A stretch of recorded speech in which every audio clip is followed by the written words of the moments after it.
Hello students.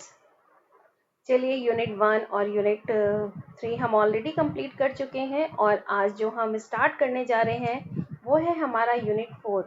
अब ये जो हमारा यूनिट 4 और यूनिट 5 है ये टोटली आपस में कनेक्टेड यूनिट है और ये हमारा यूनिट 4 और 5 कॉम्प्लेक्स वेरिएबल्स पर डिपेंड है। तो कॉम्प्लेक्स वेरिएबल्स तो हमने पहले भी पढ़े हैं, लेकिन यहाँ पर हम फंक्शंस ऑफ कॉम्प्लेक्स वेरिएबल पढ़ेंगे।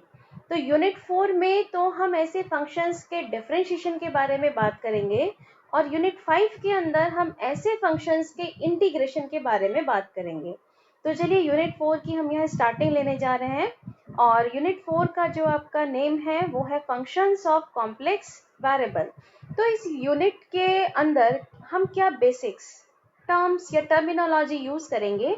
तो आज इस वीडियो के अंदर फर्स्ट लेक्चर में हम यहाँ पर सिर्फ बेसिक डिस्कस करेंगे और इसके बाद फर्दर क्वेश्चंस कैसे करेंगे या फिर हम किस तरह से डिफाइन करेंगे वो हम नेक्स्ट वीडियोस में डिस्कस करेंगे।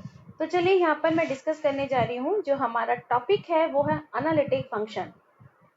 तो एनालिटिक फंक्शन पर जाने से पहले हम कॉम्प्लेक्स वेरिएबल का कुछ बेसिक रिवाइज करते हैं इस वीडियो के अंदर। तो चलिए सबसे पहले हम लेते हैं कॉम्प्लेक्स नंबर। तो कॉम्प्लेक्स नंबर हम किस तरह से डिनोट करते हैं।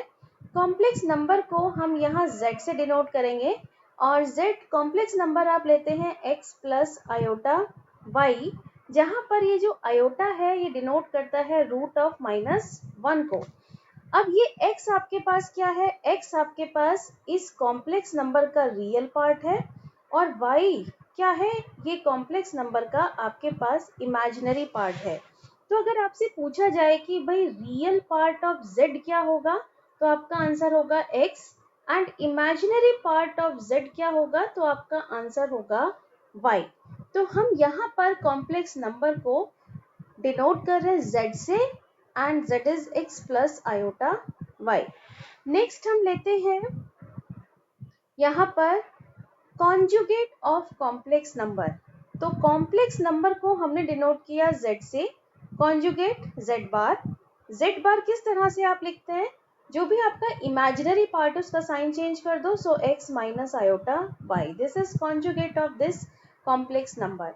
अब जितने भी हम यहाँ कॉम्प्लेक्स नंबर पढ़ रहे हैं, फॉर एग्जाम्पल मैंने एक नंबर यहाँ कंसिडर किया, एक एग्जाम्पल लेते हैं। एक नंबर ले लिया 3 + 4 आयोटा, ये एक नंबर ले लिया, कॉम्प्लेक्स नंबर है। अब इस नंबर को मुझे प्लेन पर शो करना है, z प्लेन पर। तो हम जानते हैं भाई z क्या है, x प्लस आयोटा y। तो इसका जो रियल पार्ट है, रियल एक्सिस है, वो है x axis, this is real axis, जिसे आप x एक्सिस बोलेंगे। और आपके पास इस नंबर का एक इमेजिनरी पार्ट है जिसे ये आप कहलाता है y axis, meaning imaginary axis कहलाता है। अब आपसे कहा जाए कि 3 + 4 आयोटा को इस पर मार्क करिए, तो 3 + 4 आयोटा मीनिंग ये आपको वैल्यू दे रहा है x की और ये आपको वैल्यू देता है y की। तो कोऑर्डिनेट क्या आ गई, 3 + 4 आयोटा के corresponding 3, 4, meaning x coordinate is 3 and y coordinate is 4।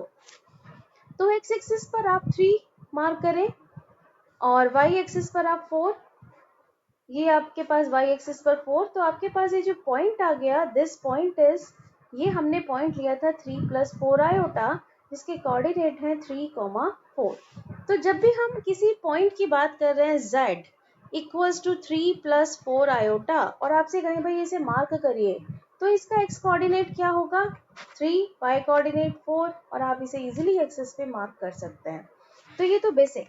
अब आते हैं कि अगर हमें कहा जाए कि मॉड ऑफ z क्या होगा, mod of z under root z आप क्या ले रहे हैं x प्लस आयोटा y, तो मॉड ऑफ z आपने आपके पास क्या आएगा, अंडर रूट रियल पार्ट का स्क्वायर प्लस इमेजिनरी पार्ट का square under root x square plus y square. और argument of z, this is theta and theta equals to tan inverse y by x। ये सब आप लोग already पढ़ चुके हैं। अब हम आते हैं कि ये तो हमने ऑलरेडी रिवाइज कर लिया कि हाँ हमारे पास ये वैल्यूज हैं। अब आता है कि हम जब कॉम्प्लेक्स नंबर है हमारे पास, ये जो भी हम बात कर रहे हैं z, इसका पोलर फॉर्म क्या होगा, z equals to x plus iota y, तो इसका कार्टेशियन फॉर्म है, मीनिंग x और y के टर्म्स में है। अब इसका पोलर फॉर्म, पोलर फॉर्म का meaning in terms of r and theta. तो जब भी हम पोलर की बात करते हैं तो हम x की वैल्यू सब्स्टिट्यूट करते हैं r cos थीटा और y की वैल्यू आप लेते हैं this is r sin theta. अब ये जो आपके पास प्लेन है, यहाँ एक एक्सिस पे बनाती हूँ कि ये आपके पास क्या है, दिस इज आपके पास y एक्सिस, ये आपके पास x एक्सिस आ गई। यहाँ आपने एक जनरल पॉइंट मार्क किया z, इसके कोऑर्डिनेट है x, y।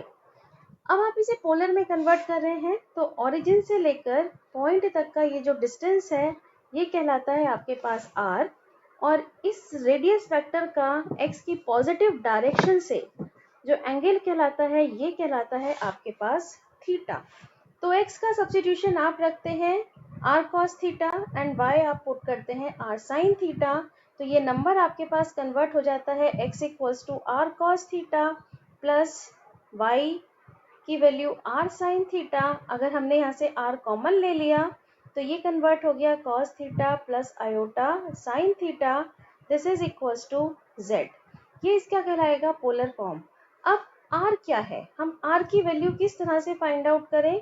सो r की वैल्यू हम निकालना चाहते हैं तो r की वैल्यू कैसे निकालें, X square plus Y square कर दें। तो देखिए इसे निकालने के लिए आपने किया X square plus Y square, this is equals to R square cos square theta plus R square sine square theta. और अब आप यहाँ देखेंगे ये आपको मिल जाएगा R square, so X square plus Y square equals to R square, और आपसे आर पूछा जा रहा है तो आर की value under root X square plus Y square. इसी तरीके से हम यहाँ पर थीटा भी निकाल सकते हैं। सो ये जो आपके पास आर है वो आपके पास आ गया under root X square plus Y square.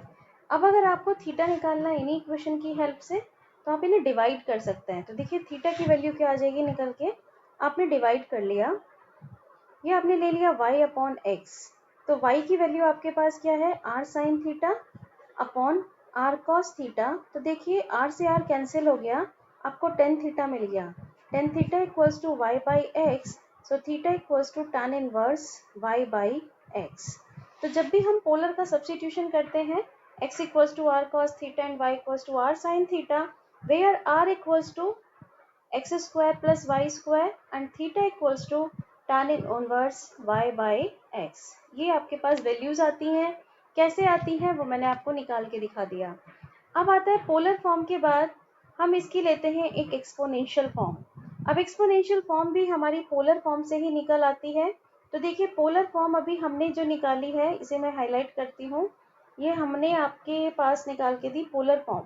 अब इसी पोलर फॉर्म को हम एक्सपोनेंशियल फॉर्म में किस तरह से लिख पाएंगे, हम ये जानते हैं e की पावर आई थीटा को आप लिखते हो cos theta plus iota sine theta.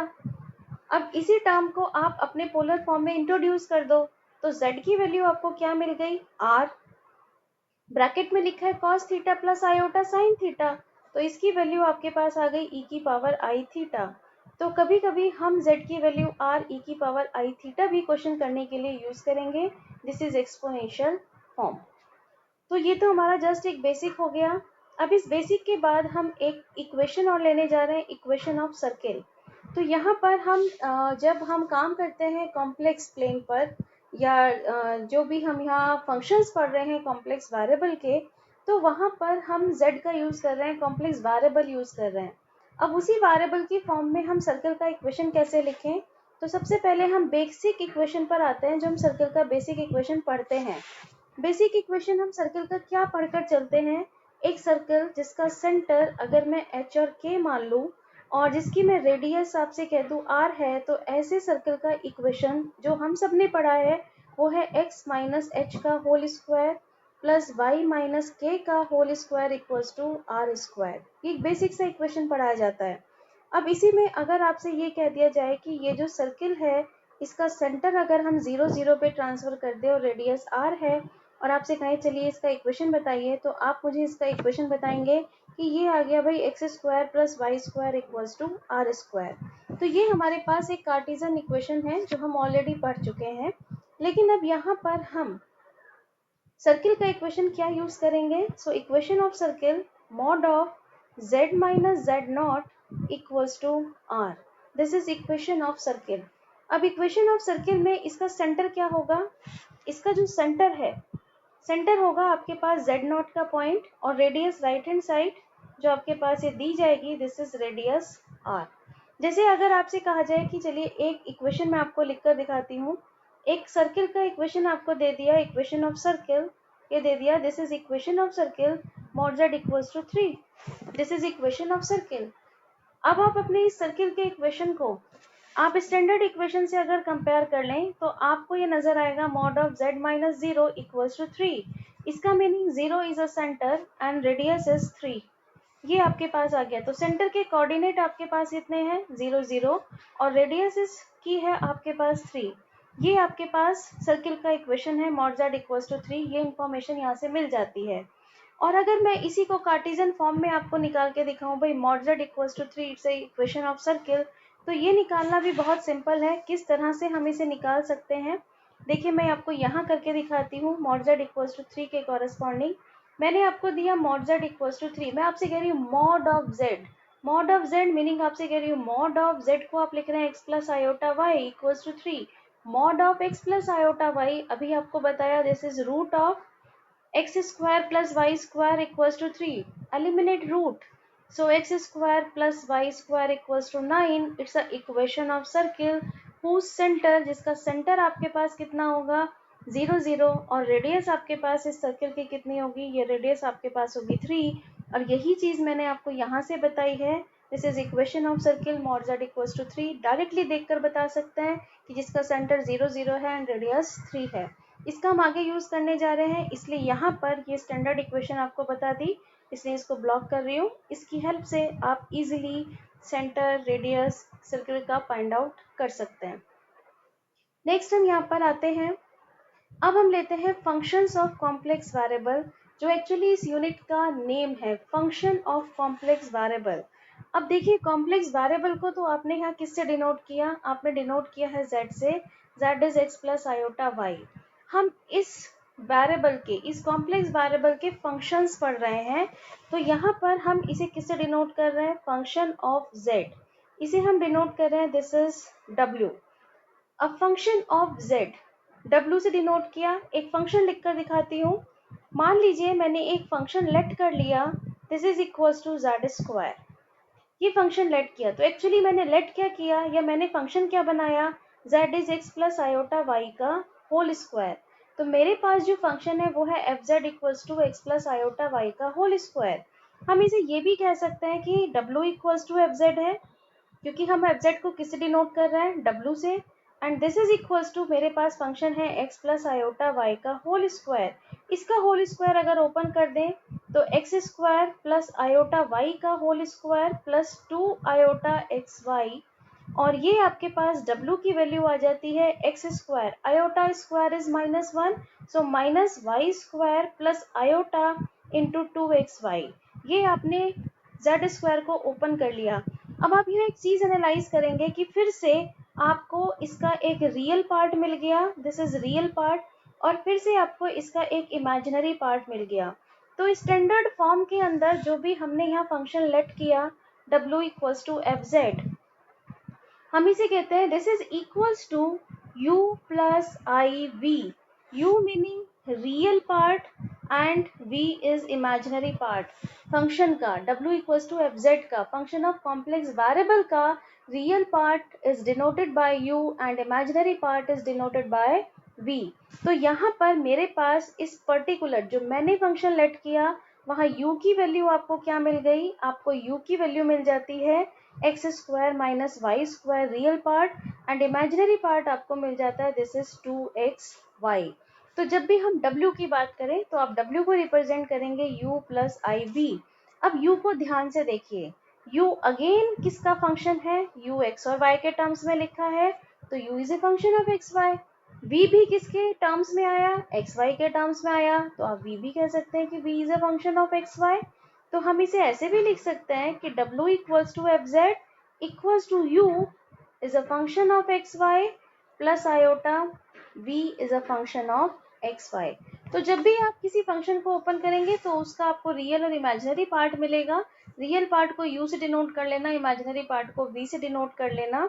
So this is called function of complex variable. तो आई थिंक आपको फंक्शन का कॉन्सेप्ट क्लियर हो गया और वही चीज यहाँ पर लिखी है. सो corresponding to each value of z there correspond one or more values of w. कि अगर एक वैल्यू रखने के बाद हर वैल्यू जैसे जैसे आप z डालते जाएंगे आपको w की वैल्यू मिलती जाएगी. तो वही चीज यहाँ लिखी है कि कॉम्प्लेक्स वेरिएबल की आपने एक वैल्यू डाली, आपको हो सकता है एक वैल्यू मिले या एक से ज्यादा वैल्यू मिले w की, तब आप इसे क्या कहेंगे, this is called a function या this is called function of z. अब यहाँ पर आता है कि अगर आपके पास एक वैल्यू डालने पर w की एक सिंगल वैल्यू मिलती है तब आप उसे सिंगल वैल्यूड कर रहे हैं, और अगर आपको मोर देन वन वैल्यू मिलती है तब आप ऐसे फंक्शन को मल्टी वैल्यूड फंक्शन कहते हैं.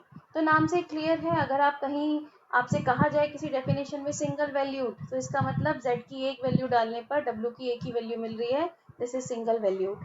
तो यहाँ पर एक सिंपल सी डेफिनेशन यहाँ पर बता दी मैंने कि फंक्शन ऑफ कॉम्प्लेक्स वेरिएबल्स क्या है और किस तरह से आप निकालेंगे. बस याद रखिए कि यहाँ पर जो w आएगा उसका भी रियल पार्ट है और उसका भी इमेजिनरी पार्ट होगा जिसे आप u और v से रिप्रेजेंट करेंगे. तो दूसरे शब्दों में मैं कहूँ w अगेन एक कॉम्प्लेक्स वेरिएबल ही निकलेगा. अब हम आते हैं यहाँ पर नेक्स्ट हम लेते हैं कि डेरिवेटिव. जब हम कॉम्प्लेक्स वेरिएबल पर काम करते हैं तो हम डिफरेंशिएशन कैसे निकालते हैं. तो देखिए डेरिवेटिव आप सबने रियल में पढ़ा होगा और वहां पढ़ते थे f dash x. F dash x किस तरह से निकालते थे, limit delta x tending to zero f x plus delta x minus f x divided by delta x. ये डेफिनेशन हम रियल में पढ़ा करते थे जहाँ पर डेरिवेटिव्स निकाले जाते थे इसकी हेल्प से. अब यही चीज हम यहाँ पर कॉम्प्लेक्स वेरिएबल में लेके आ रहे हैं जहाँ x है वो तो रियल है, लेकिन आप रियल की जगह यूज करने जा रहे हैं कॉम्प्लेक्स वेरिएबल z. तो यहाँ पर हमारे पास इसकी डेफिनेशन क्या हो गई कि w equals to f z भी सिंगल वैल्यूड फंक्शन. हमारे पास जो फंक्शन है वो कौन सा फंक्शन है, एफ जेड, और इसी की डिफरेंशिएबिलिटी हमें चेक करनी है. तो एफ जेड की डिफरेंशिएबिलिटी चेक करने के लिए हम इसी लिमिट की डेफिनेशन का यूज करेंगे. तो डेफिनेशन क्या बन गई, जहां मैंने x लिखा है वहां आप z लगा दो. तो सिंपल सी डेफिनेशन बन जाएगी f dash z equals to limit delta z tending to zero f z plus delta z minus f z upon delta z. ये आपके पास इसकी लिमिट की डेफिनेशन आ गई. अब हम कह रहे हैं कोई भी फंक्शन डिफरेंशिएबल होगा अगर ये लिमिट एग्जिस्ट कर जाए. भाई हम क्या कहते हैं, हमने यही तो रियल में पढ़ा कि ये फंक्शन डिफरेंशिएबल है अगर लिमिट एग्जिस्ट करे. तो हम यहीं पर यही कह रहे हैं कि ये फंक्शन डिफरेंशिएबल होगा अगर ये लिमिट यूनिकली एग्जिस्ट कर जाए. और दूसरी चीज जो यहाँ हाईलाइट करी है कि ये जो आपकी लिमिट है ना वो पाथ पर डिपेंड ना हो किसी भी तरीके से. Delta z tending to zero, अभी जो delta z tending to zero है ना, delta z tending to zero आप कह रहे हैं, अब ये डेल्टा z जीरो की साइड जाएगा, वो किसी भी पाथ के थ्रू जा सकता है. इसको मैं यहाँ पर एक्सप्लेन करती हूँ, ये चीज आपको यहाँ क्लियर होगी. देखिए अब इसी डेफिनेशन को मैं एक पर्टिकुलर पॉइंट पर ट्रांसफर कर रही हूँ, इसके बाद यही कॉन्सेप्ट आपको यहाँ क्लियर करके बता रही हूँ. मैंने एक पर्टिकुलर पॉइंट ले लिया जिसमें मुझे डिफरेंशिएबिलिटी चेक करनी है और वो पॉइंट है मेरे पास z नॉट. तो यही डेफिनेशन आप किस तरह से लिख सकते हैं, limit z tending to z not f z minus f z not upon z minus z not. और इसी का यूज हम आगे के क्वेश्चंस में भी करेंगे डिफरेंशिएबिलिटी चेक करने के लिए. अब यहाँ पर ये देखिए, मान लीजिए कि स्पेस में ये एक पॉइंट है z नॉट, ये एक पॉइंट है. अब एक पॉइंट आपके पास है z, ये एक पॉइंट है z. आप कह रहे हैं z tends to z not, z not की साइड आ रहा है. अब इसके पास आने के तो बहुत से रास्ते हैं, स्ट्रेट लाइन के थ्रू आ गया, हो सकता है घूमता फिरता आ जाए किसी कर्व के थ्रू, हो सकता है यहाँ से इस तरह से आ जाए, हो सकता है ऐसे पहुंच जाए. तो इसके पास तो जाने के, मान लीजिए पहला पाथ स्ट्रेट लाइन ले लिया, दूसरा पाथ ये कर्व ले लिया, तीसरा पाथ ये कर्व ले लिया, फोर्थ पाथ इसने ये वाला कर्व ले लिया. इसके पास तो जाने की इनफाइनाइट वेज है. z नॉट की साइड टेंड्स हो रहा है बहुत सारे रास्ते हैं जाने के, और वही चीज हमने यहाँ लिमिट में कहा है कि लिमिट एग्जिस्ट करे लेकिन वो पाथ पर डिपेंड ना हो। तो इसका कहने का मतलब क्या है कि मान लो मैं फर्स्ट पाथ पे चली, मेरी लिमिट आ गई हाफ। मैंने सेकंड पाथ पे काम किया, मेरी लिमिट आ गई 1। मैं थर्ड पाथ पे गई, मेरी लिमिट आ गई 1/4। मेरी तो हर पाथ पर लिमिट डिफरेंट आ गई। इसका मीनिंग मेरा फंक्शन डिफरेंशिएबल नहीं है। और अगर सारे पाथ पर मुझे सेम लिमिट मिलती है, तब आप कहेंगे function is differentiable, meaning function की लिमिट पाथ पर डिपेंड नहीं करती, वो इनडिपेंडेंट ऑफ पाथ है, इसीलिए हमारा फंक्शन डिफरेंशिएबल होगा। तो जब भी हम कॉम्प्लेक्स वेरिएबल पर काम करते हैं, डिफरेंशिएबिलिटी चेक करते हैं, तो वहां हमारा एक इम्पॉर्टेंट रोल होता है पाथ का, कि हमारी जो लिमिट है वो पाथ पर डिपेंड नहीं होनी चाहिए। इसी फंडामेंटल को हम आगे अपने क्वेश्चंस में भी यूज करेंगे। तो डेफिनेशन ब्लॉक कर दी है, इस डेफिनेशन को याद रखिएगा। Differentiability of function F Z किस पॉइंट पर है, z0 पर। अब हम आते हैं इसके बाद, हमारा जो यहाँ पर डिफरेंशिएबिलिटी के बाद नेक्स्ट हम टॉपिक लेने जा रहे हैं एनालिटिक फंक्शन।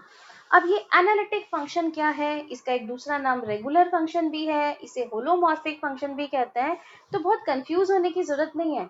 एनालिटिक बस ये सोच के चलो कि बस एक नाम की तरह यूज कर रहे हैं, सारा फंडामेंटल डिफरेंशिएबिलिटी से जुड़ा हुआ है। तो वही डेफिनेशन यहाँ पर है, पहले डेफिनेशन एक्सप्लेन करती हूँ। ए फंक्शन, हम क्योंकि फंक्शन की बात कर रहे हैं, कि जो आप फंक्शन एफ जेड की बात कर रहे हैं, ये फंक्शन एनालिटिक होगा किसी पॉइंट z0 पर। हम z0 पे चेक कर रहे हैं क्या फंक्शन एनालिटिक है किसी एक पर्टिकुलर पॉइंट हमने ले लिया z0। तो फंक्शन z0 पर एनालिटिक होगा अगर वो सिंगल वैल्यूड हो। सिंगल वैल्यूड का मतलब अगर मैं z की एक वैल्यू डालूं तो मुझे w की भी एक सिंगल वैल्यू ही मिले, सिंगल वैल्यूड। दूसरा, and differentiable not only at z0 but at every point in neighborhood of z0। Simple सी लैंग्वेज में समझाती हूँ। z0 ये पॉइंट ले लिया, तो फंक्शन इज z0 पर तो डिफरेंशिएबल हो ही, और इसके आसपास ये जितने पॉइंट्स है ना, इसके नेबरहुड, इसके पड़ोसी में जितने भी पॉइंट z0 के आसपास जितने भी पॉइंट एग्जिस्ट करते हैं, सारे पॉइंट पर फंक्शन डिफरेंशिएबल होना चाहिए। वही चीज यहाँ लिखी है कि फंक्शन केवल z0 पर ही डिफरेंशिएबल ना हो, बल्कि z0 के नेबरहुड में भी डिफरेंशिएबल हो।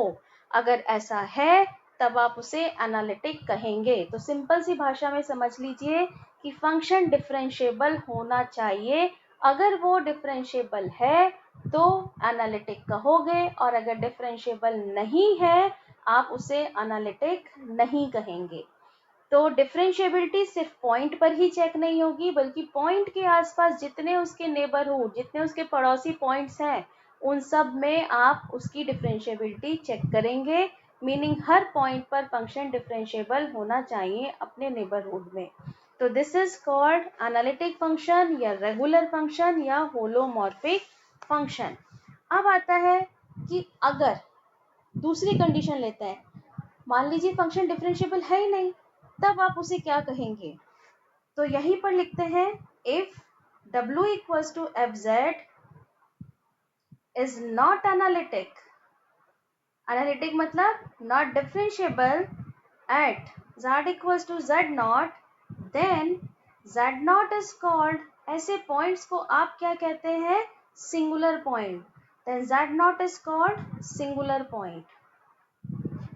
तो दूसरी तरीके से आप ये भी कह सकते हैं, वो पॉइंट जिस पे फंक्शन एनालिटिक नहीं है, ऐसे पॉइंट क्या कहलाएंगे, दीज आर सिंगुलर पॉइंट या सिंगुलैरिटीज ऑफ फंक्शन, सिंगुलैरिटीज ऑफ फंक्शन या सिंगुलर पॉइंट्स। तो ये डेफिनेशन इंपॉर्टेंट एनालिटिक की। तो सिंपल सा माइंड में कॉन्सेप्ट फिट कर लें, analytic meaning differentiability at point, और उसके आसपास नेबरहुड के सारे पॉइंट पर फंक्शन डिफरेंशिएबल हो गया तो एनालिटिक, अदरवाइज फंक्शन एनालिटिक नहीं होगा। तो आज इस वीडियो में सिर्फ एक डेफिनेशन ली है एनालिटिक की, और कुछ बेसिक से कॉन्सेप्ट लिए हैं जिसका हम आगे यूज करने जा रहे हैं नेक्स्ट वीडियो में। तो नेक्स्ट वीडियो मेरा किससे रिलेटेड होगा, एनालिटिक की कंडीशंस पर, और साथ में ये जो मैंने ब्लॉक की है डेफिनेशन डिफरेंशिएबिलिटी की पाथ पर, इस पर डिपेंड्स क्वेश्चंस होंगे। So thank you so much.